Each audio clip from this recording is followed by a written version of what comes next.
Hey, it's NPR's Book of the Day. I'm Andrew Limbong. We've got something a little different for you today. If you're listening to a daily podcast about books, you are probably aware of the sharp rise in book bans over the past few years. According to the American Library Association, in 2014, there were 183 unique titles being challenged at school and public libraries. In 2023, that number rose to 4,240. There are hot spots where this is going on in places like Florida and Texas, but it's happening across the country where people ask for books to be removed from library shelves. This is why I was glad to have an opportunity to interview Cindy Hohl. She is the president of the American Library Association. They represent librarians nationally and are ostensibly on the front lines in the fight against the book bans. And yet, as you'll hear in this interview, librarians are beholden to the community they serve. And because of that, there's only so much a librarian can do, which I think can be frustrating for someone in Hohl's position, both as a librarian and as a Dakota woman interested in overlooked voices in books. Our chat about that and how this issue changes during an election year after the break. Support for this podcast and the following message come from the Southern Environmental Law Center and its podcast, Broken Ground. Picture the rural South, and country stores and fields of farmland may come to mind. But what about landfills, strip mines? All over the South, polluting industries are courting small towns, betting what they do there will be out of sight and out of mind. This season on Broken Ground, dig into what happens when small-town neighbors decide to fight for a better future. Now available wherever you listen to podcasts. Some context before we get into the interview. My conversation with ALA President Cindy Hohl happened a little after a county in Florida had to return a number of books to school library shelves. This includes the book And Tango Makes Three, a popular picture book about gay penguins. Now, this was a win, but just one small win for the people fighting against book bans.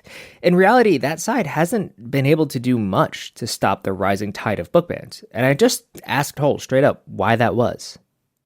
Why has this issue of books being removed from library shelves been so difficult to stop? Well, when you look at the size of the community, it's often a point of contention between the residents and library users. They're not always one and the same.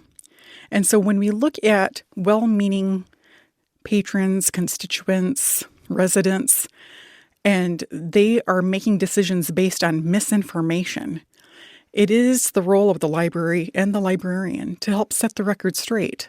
When we have matters of censorship, whether that's legally defined or it's other actions of censorship, we have to address that.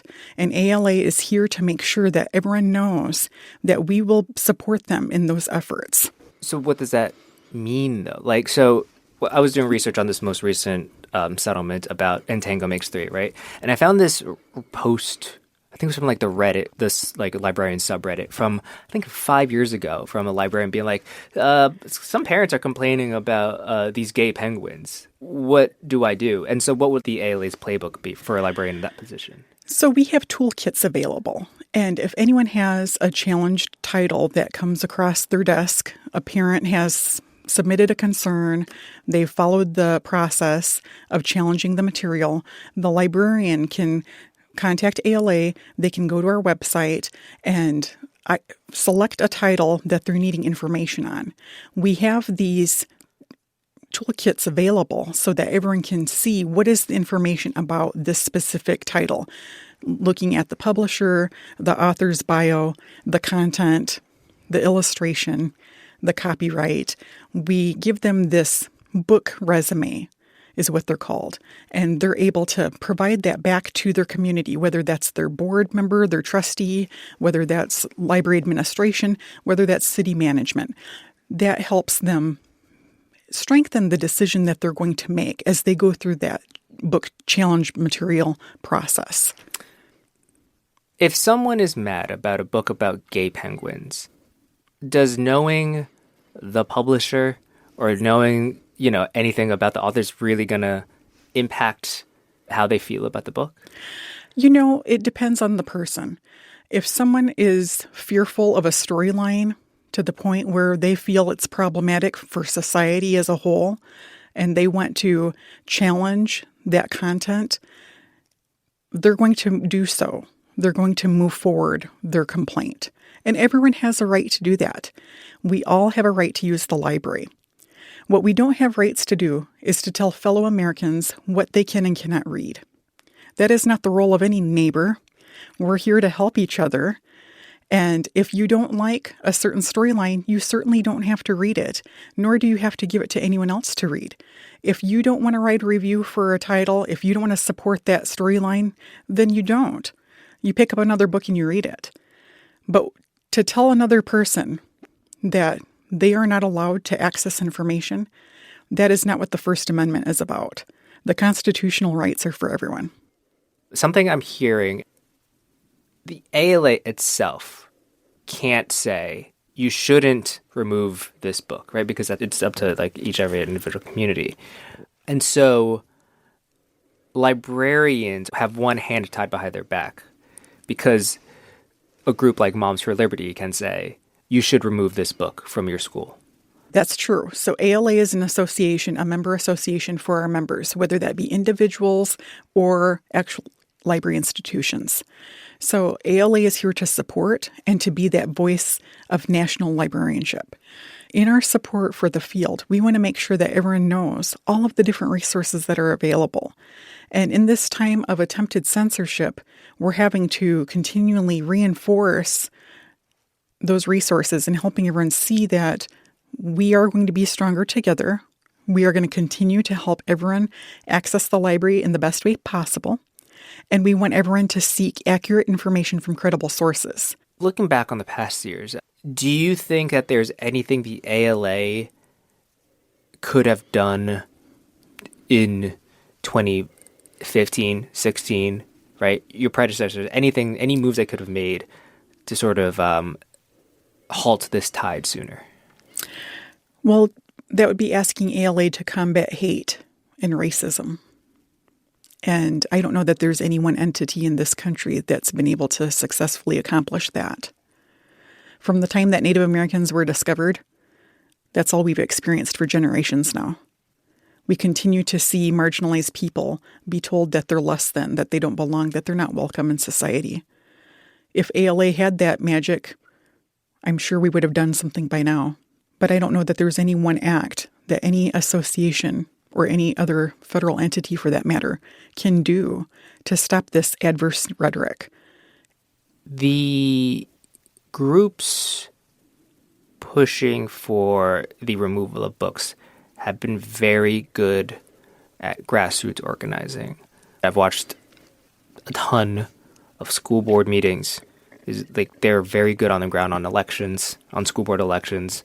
That's like a little outside of the ALA's purview, but is there anything that the ALA can do to sort of energize more people, who might be more considerate to your cause, to like run for school board and all that? Well, we do have advocacy services and resources that we provide to members. We also have a United for Libraries division that is there for our library trustees. And we would hope that as we continue to provide webinars and other informational services, that members see that we are here for them. We absolutely want everyone to work in a safe and healthy environment. And we hope that this rhetoric turns around. Sure, hope is one thing, but what's the offense here? Well, there are some library associations that provide training and opportunities for people to consider their civic engagement, their civic duty. ALA has provided opportunities for members to learn about civic engagement programs. We offer webinars where they can see what's happening, what success stories and best practices are happening in libraries across the country. And so with anything, we can present the information and people can choose to learn more about it or to walk away. All right, speaking of walking away, a quick break. Then Hohl talks about the number of librarians leaving the profession after dealing with the stress of book bans and challenges. That's up ahead.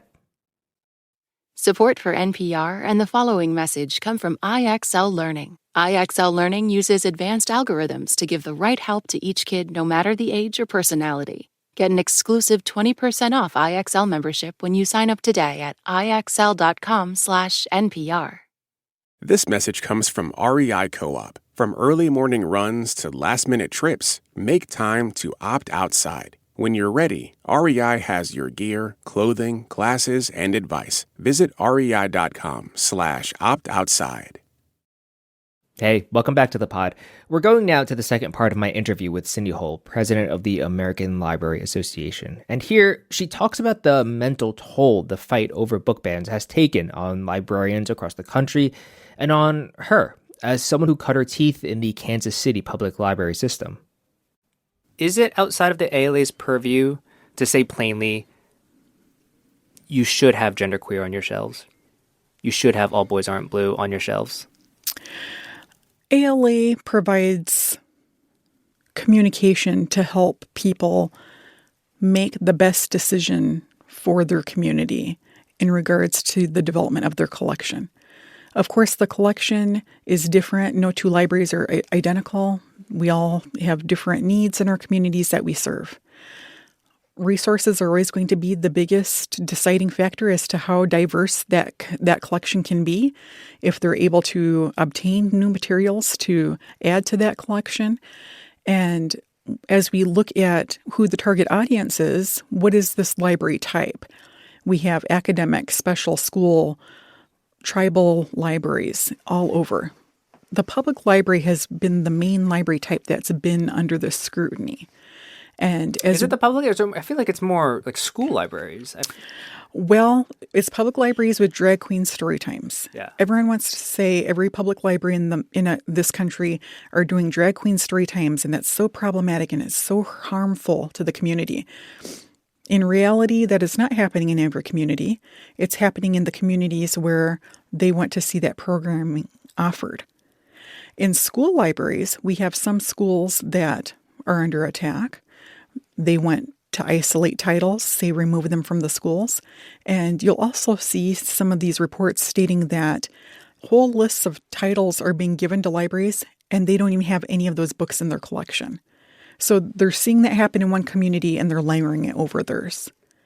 That doesn't make sense. That's a waste of taxpayer monies. That's a waste of resources because library staff are then having to go through the process, making sure that, they are responding. This has turned into something of a cultural war issue. I think that's fair to say. Election years can be a multiplier for emotions. What have you been hearing from your librarians? Has the temperature gone up? It has remained at a boiling point. The temperature of this field is we are seeing professionals decide to leave the field because it's too much. They can't handle the constant inquiries as to the work, the state of the profession, the work that we're doing. No one wants to be accused of doing harm ever. It's very hard to hear. It's very hard to face ridicule when you're working in a profession to help the public, when you want everyone to have an equal opportunity to live their best life. I'm not surprised when I hear library professionals say, I can't take it anymore, I'm going to leave. This isn't what I signed up for. It's too stressful. I myself have never experienced more headaches in my life than I have in the last year.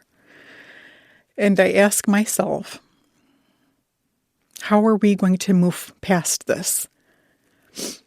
While there have been cycles of censorship, it hasn't been to this level before where the hits keep coming. And when there's 50 states and they're all making their own decisions as to what readers should have access to in their jurisdiction, it's 50 ways to look at censorship in America.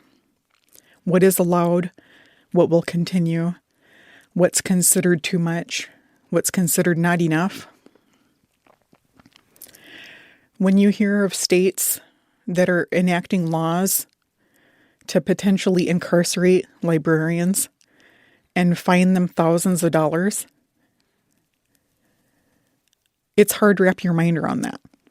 It's hard to see how a librarian who dedicates their life to this profession being attacked for offering story times with hand puppets and finger plays and helping people shake the sillies out. Mm-hmm. You would have never thought that when you went to library school. I wish people wouldn't quit. I wish everyone was strong. But it does get to be too much sometimes. Not everyone has the same support system at home. Not everyone has the same family life or structure. Sometimes people come to the library as a safe place, a safe space. It should be for all. And when we continue to have these attacks, you wonder why the majority of our work, which isn't being attacked, plenty of our programs are being lauded and awarded. Plenty of our services. We have thousands of patrons a day in my area who receive access to information, to connect with public services, who are able to have interviews and access technology and the internet. Those are all good things. You don't hear attacks on that. I don't know if that's coming next, but it shouldn't be at all. Yeah. My last question is, you said this is your second career, and but this is not something that you thought would be the issue when you got into this field. I'm guessing you knew this was an issue when you took on this mantle as president. What made you want to step up? I am someone who has always been called to lead in times of crisis. I have big shoulders. That's how the Creator made me. And it's because I come from a long line of strong Dakota women who have always done right by our people. In any community, no matter where I go, I'm Dakota, and I carry my heart with me, and my ancestors are with me, and I have that strength. And people often recognize that. I am not entirely sure why I have that skill or ability, but I don't back down to anyone. If I feel that something is wrong, I will speak to it. If someone needs support, I will be there for them. They can call me. I will always be as proactive as I can be. I feel that our field has been under attack for various reasons, mainly political. It's unfair, it's unfounded, and we need more librarians to use their voices to speak up for our field and our profession, and to help people see that we are the trusted professionals that our community relies on. In times of crisis, you can always go to the library. When you have a question, by all means, start at the library. When you're conducting research of any kind, that's what we're here to do, is to help you access those resources. The role of the library is one that will continue to grow and evolve based on the needs of the community, but it shouldn't have to be this hard to work in one. We shouldn't be attacked by groups that honestly, I don't see the value in those attacks, or that they're doing so with good intentions. If someone is making false rhetoric and spreading that misinformation, that's harmful to the community. That's not to help anyone. And to attack a librarian, that's pretty low in my book. Cindy Hohl, thanks so much for joining us. Thank you so much. I'm grateful. That's it for this week on NPS Book of the Day. If you want more, you can sign up for our newsletter, npr.org/newsletter/books. I'm Andrew Limbong. The podcast is produced by Chloe Weiner and edited by Sierra Crawford. Our founding editor is Petra Mayer. The show elements for this week were produced and edited by Sarah Handel, Janaki Mehta, Shannon Rhodes, Samantha Balaban, Dee Pravaz, Martin Patience, and Melissa Gray. Beth Donovan is our managing editor. Thanks for listening.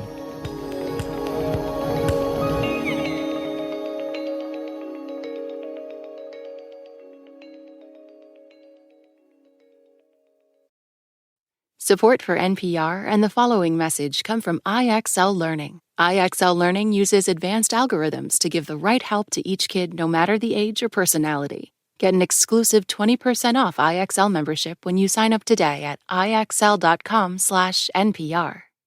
This message comes from NPR sponsor Vuori, a new perspective on performance apparel. Check out the latest Dream Knit collection by visiting vuori.com/NPR for 20% off your first purchase. Exclusions apply. Visit the website for full terms and conditions. This message comes from NPR sponsor Rosetta Stone, an expert in language learning for 30 years. Right now, NPR listeners can get Rosetta Stone's lifetime membership to 25 different languages for 50% off. Learn more at rosettastone.com/NPR.